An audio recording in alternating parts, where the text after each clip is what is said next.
Assalamualaikum warahmatullahi wabarakatuh. Halo Sobat Baraya, dulur-dulur semuanya, Sobat BP Channel. Jumpa kembali di postingan BP Channel yang kembali mengulik sejarah yang unik di masa silam. Dulur semuanya tentunya yang lahir di era tahun 80-an hingga 70-an masih ingat dong film-film fenomenal sejarah. Apalagi jika diingatkan dengan film Pengkhianatan G30S PKI yang ditayangkan setiap tahun di televisi nasional sampai akhir kekuasaan rezim Orde Baru yaitu Soeharto. Film Pengkhianatan G30S PKI kemungkinan merupakan artefak budaya paling penting yang salah satunya bisa bersaksi terhadap dominasi militer di bawah kepemimpinan Soeharto di rezim Orde Baru saat itu. Di bulan September tahun 1998 diumumkan oleh Menteri Penerangan Yunus Joshua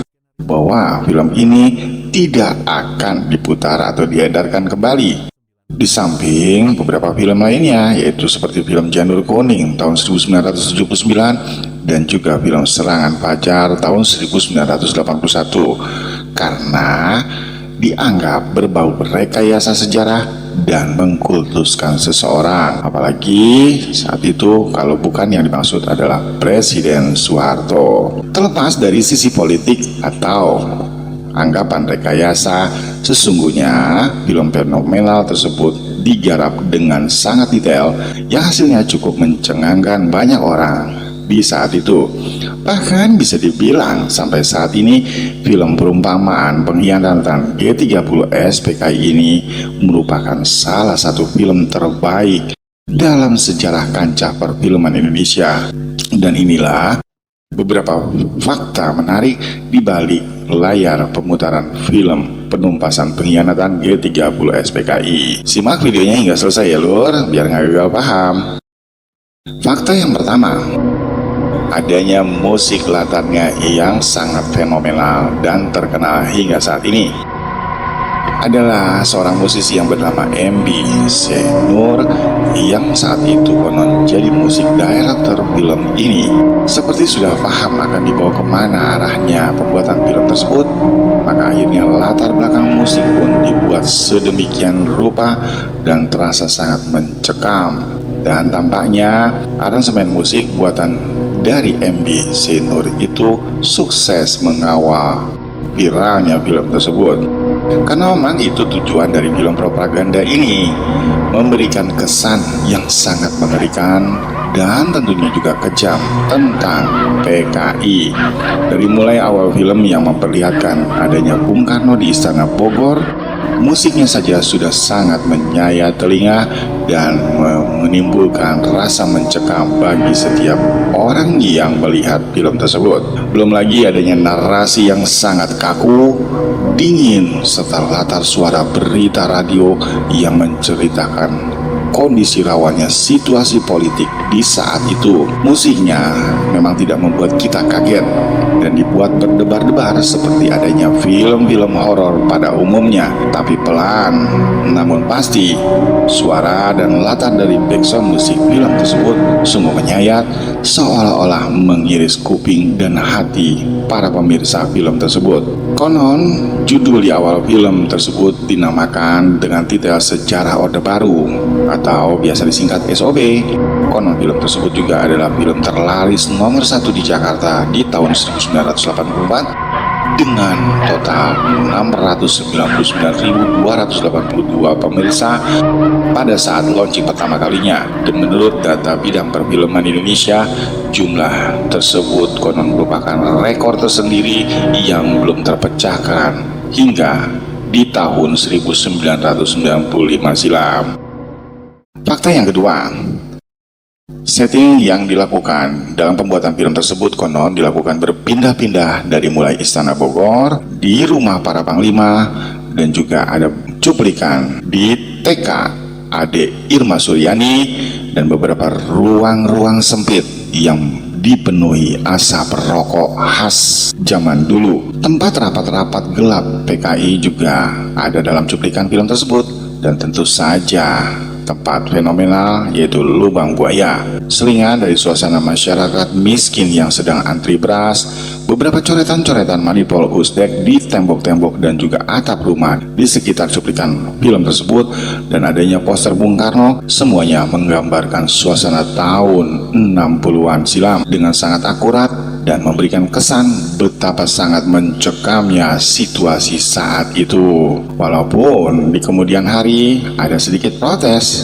dari pemirsanya, diantaranya bahwa pada salah satu cuplikan adegan terdapat snapshot yang berupa saklar lampu yang dikatakan bahwa pada tahun tersebut, yaitu yang dimaksud tahun 1965, jenis saklar tersebut belumlah ada atau belum diproduksi. Fakta nomor 3, adanya alur cerita yang menarik.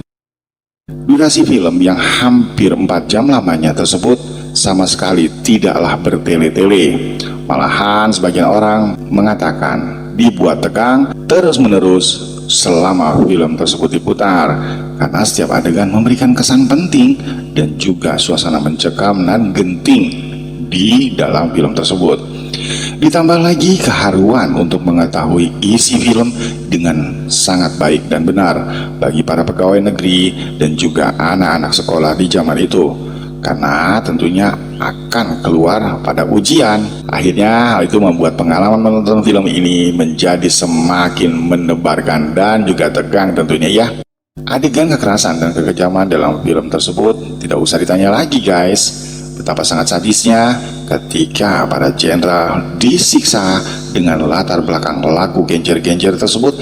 Sungguh momen yang tak terlupakan. Atau ketika anak DI Panjaitan berteriak histeris membasuh mukanya dengan gendangan darah ayahnya.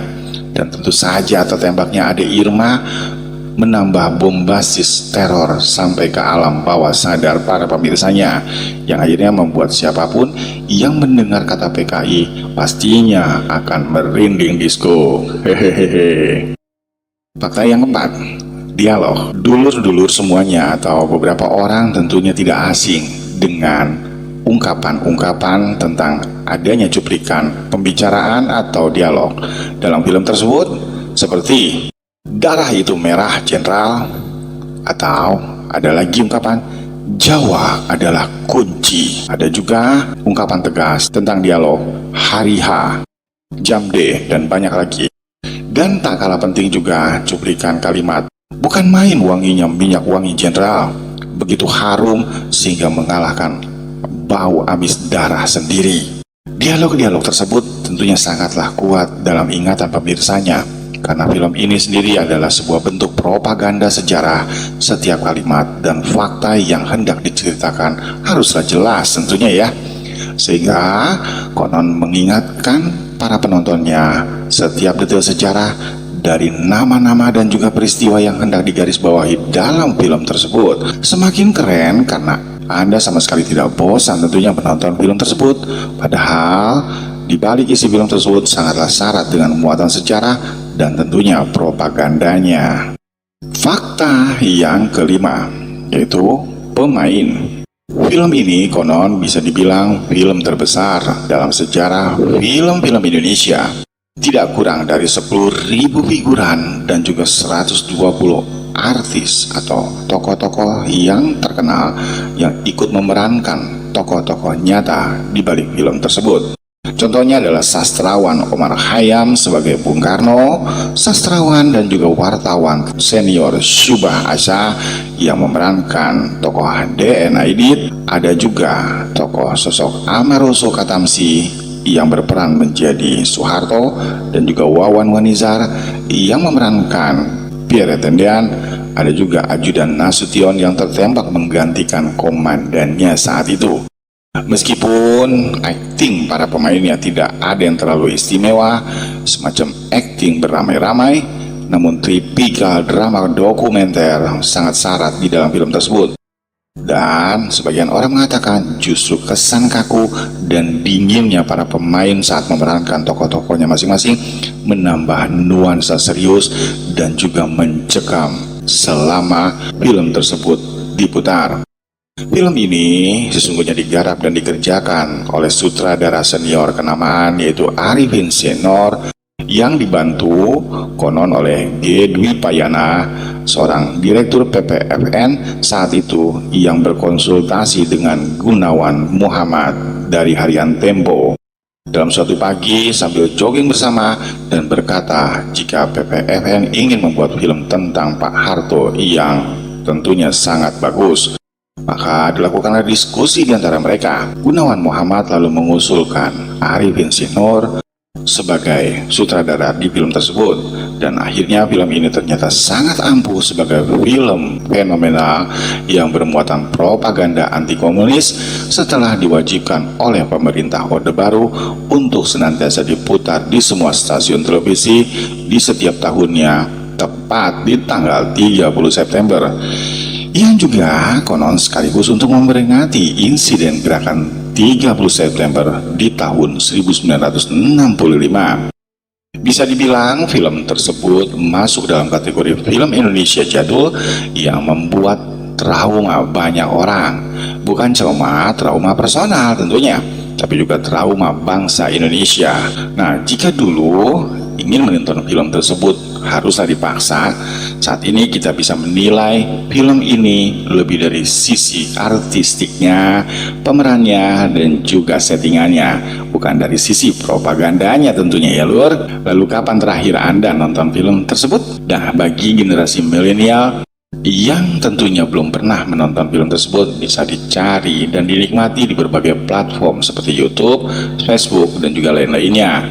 Dan bagi Anda yang pernah melihat film tersebut, tentunya kangen dan sekedar ingin melepas kerinduan tentang masa lalu dan masa kecil, juga silakan menonton film penumpasan pengkhianatan G30 SPKI ini di berbagai platform. Demikian ulasan tentang fakta-fakta menarik di balik pemutaran atau pembuatan film pengkhianatan G30 SPKI ini. Semoga informasi ini bermanfaat, dan silakan jika ada yang ingin menambahkan dalam postingan ini di kolom komentar. Terima kasih sudah menonton. Semoga postingan ini bermanfaat. Sampai jumpa kembali di postingan berikutnya. Assalamualaikum warahmatullahi wabarakatuh.